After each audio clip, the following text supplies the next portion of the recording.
he doing out here? Aren't you guys friends?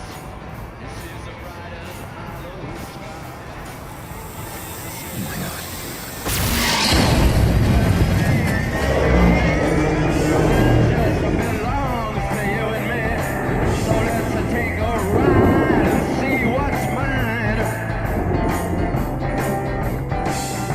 As season 2 of the hit Amazon Prime show The Boys has recently concluded, now is as good a time as any for us to talk about all our theories.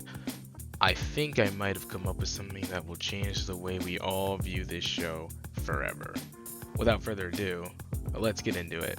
Homelander, our absolutely terrifying antagonist played by Anthony Starr, dominated the screen this season, just as he did the season prior.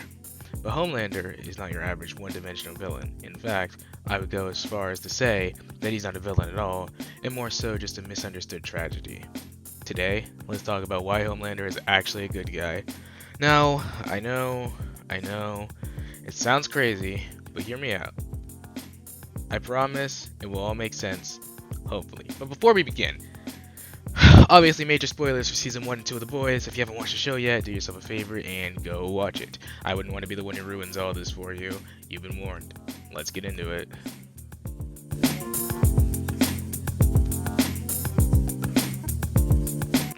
For any of you who don't know, Homelander is the leader of the Vought 7, which is basically the Boys' version of the Avengers or the Justice League. To be completely honest, him being the leader is pretty questionable considering his instability, but who cares? He has a tendency towards violence and cannot stand when people don't see things his way. Homelander will always punch, or in his case, laser, his way out of a bad situation, so it's important that you manage to somehow get on his good side. However, I don't think Homelander is like this because he wants to be, though I think he underwent a series of unfortunate events throughout his life that brought him to this point. That's what I want to talk about today, so stay tuned and let's take a deep trek into Homelander's psyche.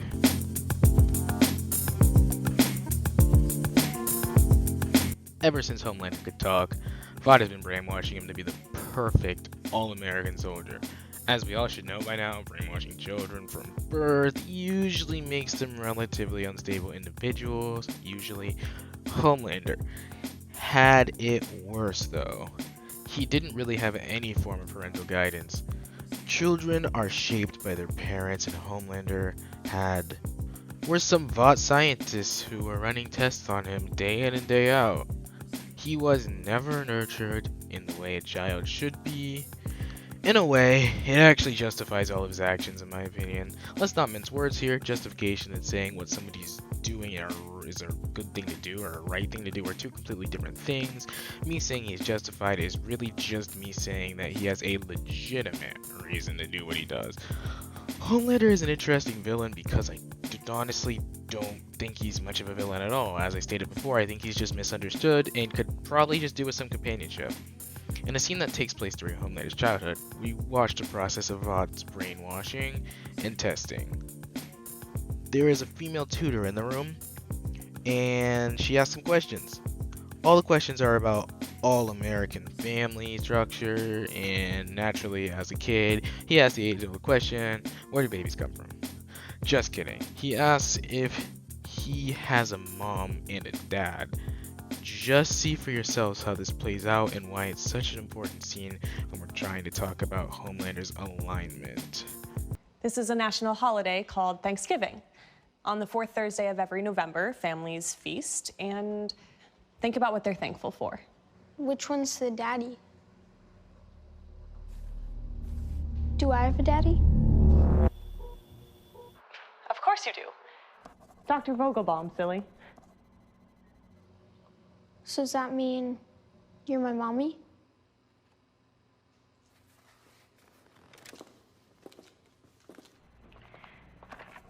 Sure. I can be your mommy. So you love me? I do. And you'll always take care of me? Always.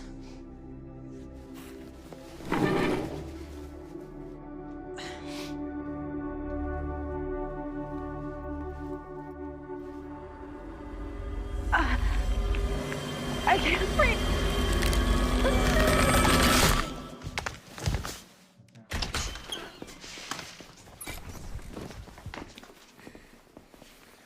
It's okay. We'll take care of her. Just like the others.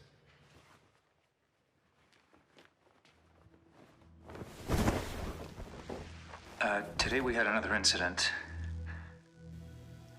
But this time the subject was not driven by anger, but by something else altogether. I told Dr. Vogelbaum that the subject was obviously suffering from isolation-induced depression. From this scene, we know that not only does Homelander regularly kill his tutors, whether by accident or on purpose, he also is suffering from isolation-induced depression. Now this is a really big deal, because this scene confirms that even as a kid, Homelander is still, like, for all intents and purposes, human. Just with glowing eyes, super strength, and the ability to fly, you know? Normal kid stuff, I guess. Homelander wants to be loved, and not just in an egotistical way, but he wants genuine affection. I think that's depicted when he gets older, if you've actually watched the show. The introduction of Stormfront in Season 2 actually also confirms this. Homelander isn't an idiot. He knows Stormfront must be using him for something, but he doesn't care. As far as he's concerned, she's the only one who will actually genuinely give him affection, or the time of day. Homelander's past brings me to my next point, which I am sure you will find as a shock. But maybe not so much once you notice the right signs.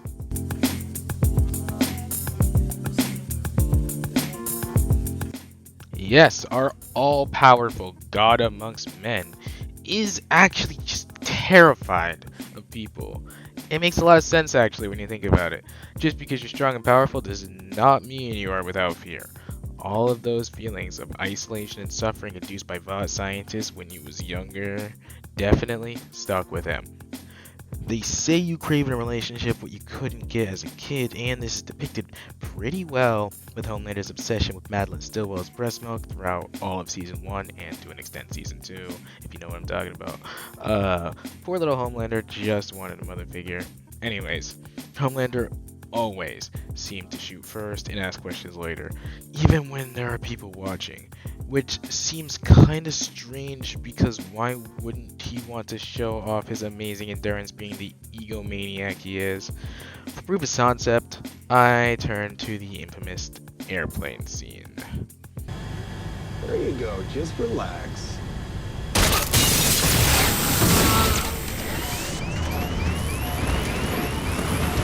Can you fly a plane?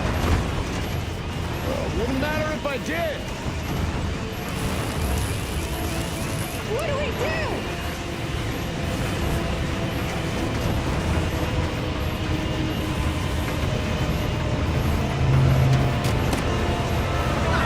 Take these two!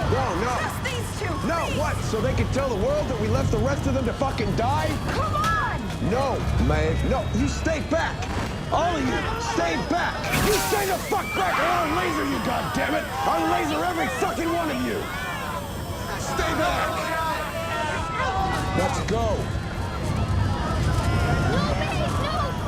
Please stay! I'm sorry. God, Maeve! Please don't leave us! Maeve! Don't die with them. Why didn't Homelander just punch the terrorist? We know he can shrug off bullets, and we know Madeline Stillwell needed a win for Vought at that time. It's almost like he didn't want to risk it. It's almost like he was scared, dare I say it. Queen Maeve didn't even bat an eye at the terrorist. She was just worried about the captain, not herself. While Maeve is extremely durable, and I mean very, very durable, just look at that truck go right through her, Homeland is without a doubt more durable. This isn't even the most convincing proof we have that Homelander is afraid of humans. The best and most concrete evidence comes in as he is trying to save the plane. Why did Homelander need to bring out the laser eyes to neutralize a crowd of, normal people who couldn't even hurt him? He is people who are his strength can't even hurt him. Average soups can't hurt him. Why is he afraid of people? Starlight, being as powerful as she is, won't even look at Homelander the wrong way. Neither will Maeve. It's kind of weird. Starlight literally took a 2 high caliber sniper rifle shots to the chest from less than 30 feet away and just shrugged it off. We have not seen Homelander struggle against anyone in the boys thus far, even other supes. So why is he afraid of normal people?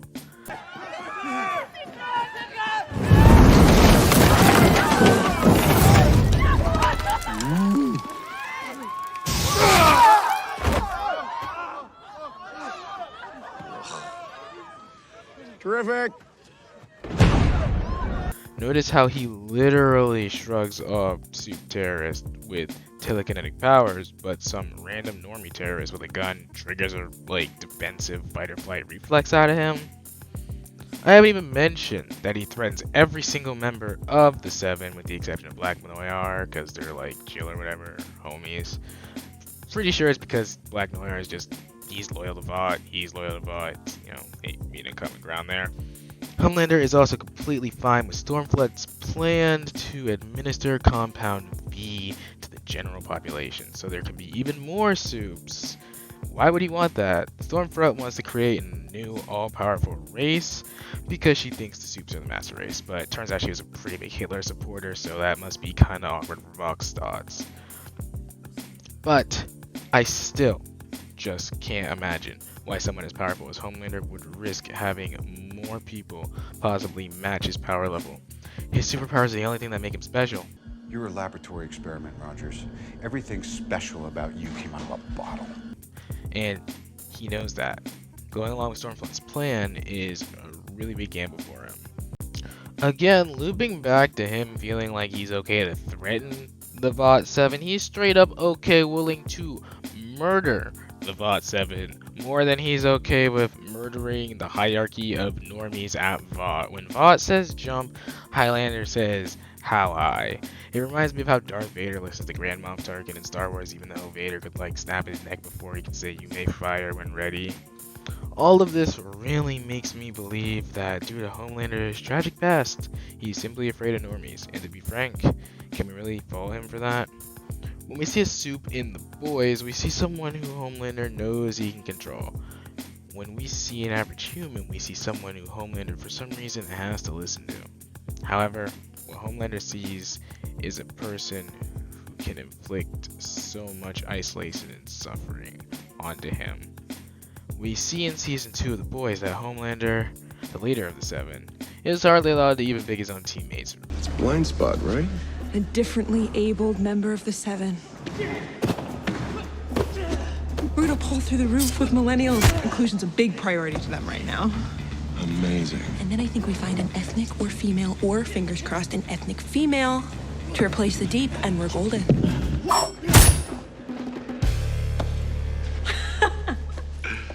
Hey, guys, I just have one question, if that's okay. Yeah. Yeah? Yeah. All right. So, what happens if, I don't know, I do this?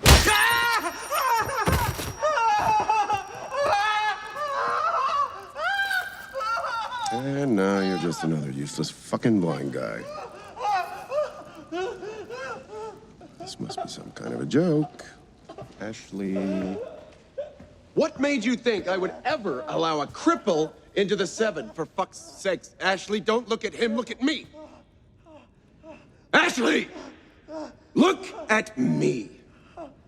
Sorry. Let's get one thing straight. The only reason you're here and not doing corporate PR for fucking Diva Cups is that I brought you here. You are dispensable, which means you answer to me. Okay.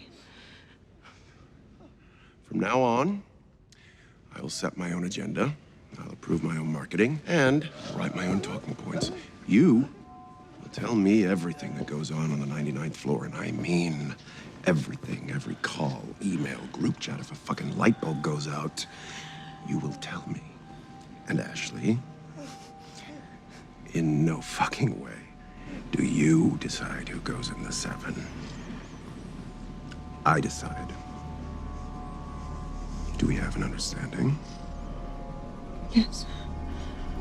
Rip Blind Spot, by the way, you will definitely be missed. To be honest, Blind Spot might not actually be dead, just deaf.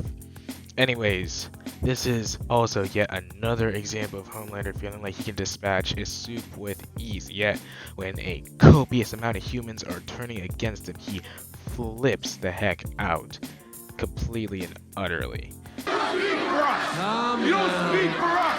You don't speak for us! You don't speak for us! You don't speak for us! You don't speak for us!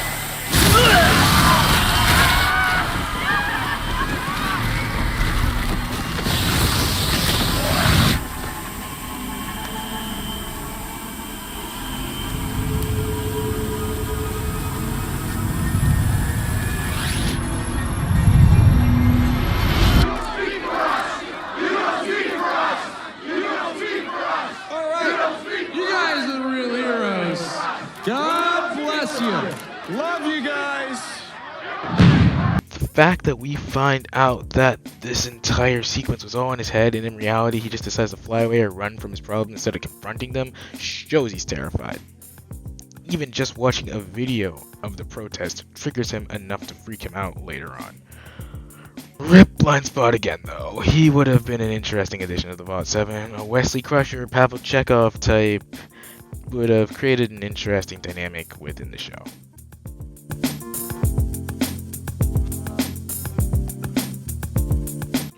As we eventually find out, Becca Butcher, sorry I won't do that again, Billy's wife is actually alive and not so well unfortunately. As it turns out, Homelander rapes her and makes her obviously birth his child. Kind of ironic considering how much shade Homelander gives the Deep for strongly suggesting Starlight do certain things with him in season 1. Speaking of the Deep, I'm gonna be totally honest here. I think the Deep deserves, redemption. Now, if we look at all of the Seven's actions, the Deep actually has the most net positive story this far. He hates SeaWorld, or The Boys' is equivalent of it. I think it's called like Sealand or something. He's a vegetarian/vegan, and he's a marine life activist. Not to mention, he is seemingly the only person, not just Soup, person, or I guess I should say, at the very least, main character who has survived both season 1 and season 2 of this incredibly violent show without killing a single innocent person. He's accidentally killed a couple sea creatures, most of which weren't actually his fault and were actually the result of him trying to be good. A kind of Murphy's Law, whatever could happen will happen, and they certainly do happen to him. Yeah, even Starlight kills an innocent person. Anyways, the Deep would be a fantastic inside man for the boys. Anyways, we learn Homelander's son, Ryan, is a Soup and has all of his powers, which is to be expected because, that's just how genetics work. One of the main storylines for season 2 is Homelander attempting to convince Becca to allow Ryan to have the life he never got to have. Basically, Becca is raising him like a bubble boy. By that I mean, he has almost no exposure to anything. He hasn't even seen Dawn of the Seven, nor did he know it even existed. I mean, what kind of loser hasn't seen Dawn of the Seven? Homelander serves as Becca's foil.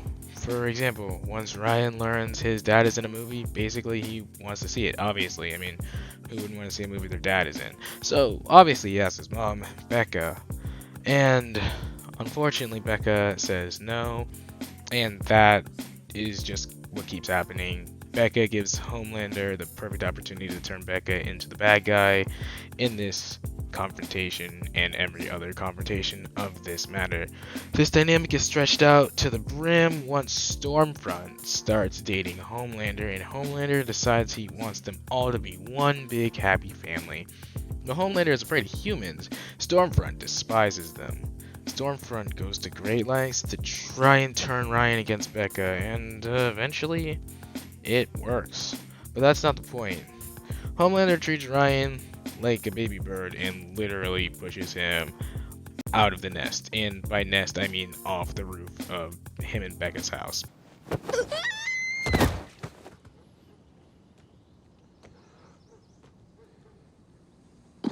But hey, now at least we know he has super durability, just like his father.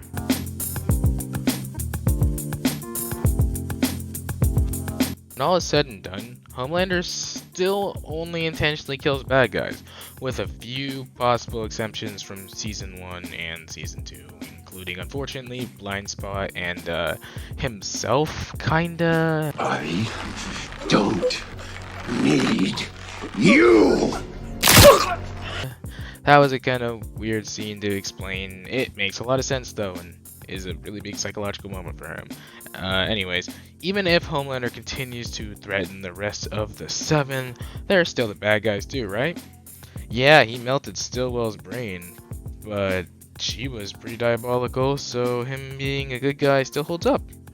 And look guys, if we can forgive Loki for killing all those people, including Phil freaking Coulson, we can forgive Homelander. That's all I'm saying. Underneath all of Homelander's strength is really just a little kid who's still looking for a place where he can belong.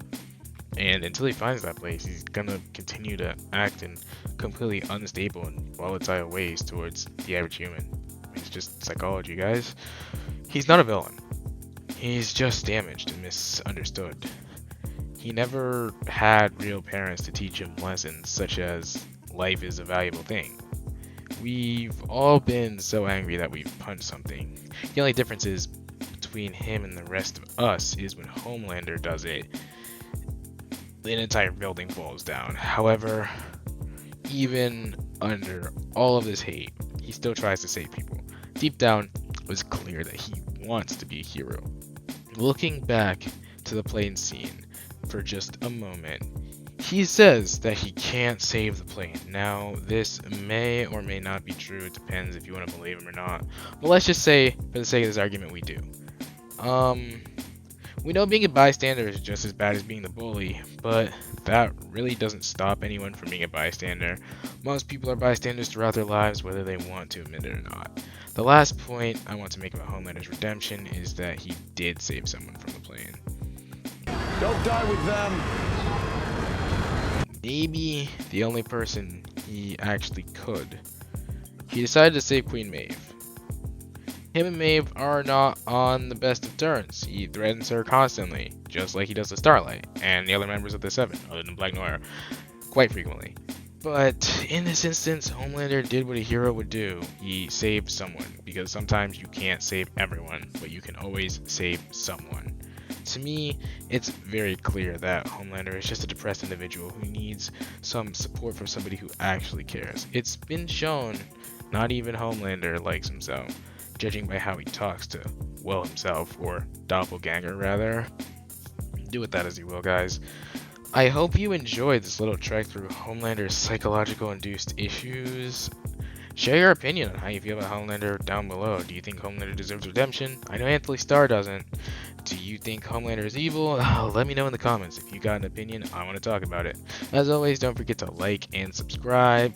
If you want to keep seeing more content, thanks. See you guys later.